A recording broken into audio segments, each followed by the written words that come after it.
Melanjutkan cerita pendakian tektokan ke Gunung Cikuray part kedua. Setelah kemarin sampai di pos 4, kita lanjutin sampai di pos 5. Nah, sekitar 30 menit trekking, akhirnya kita sampai juga di pos 5. Berhubung tadi di pos 5 penuh, kita lanjutin sedikit lebih atas buat kita istirahat. Sekitar 10 menit kita diam dan istirahat dulu. Kita lanjutin untuk menuju ke pos 6. Untuk menuju pos 6 ini, kalian akan melewatin pohon tumbang kayak gini dan juga pohon tumbang yang berlumut. Setelah melewati pohon ini, itu tandanya kalian udah 3/4 perjalanan. Oke, dan di sini aku masih terus lanjutin perjalanan. Di sini tuh treknya enakan soalnya landai dan juga teduh.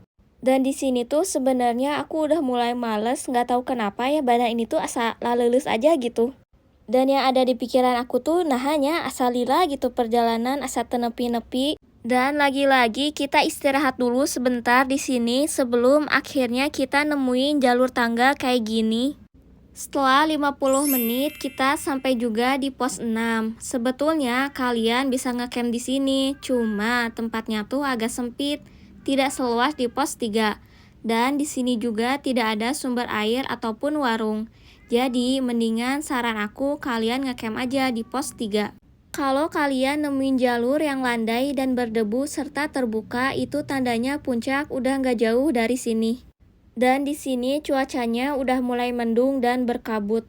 Dan pertanda akan turun hujan. Di sini orang-orang sudah mulai terlihat ramai.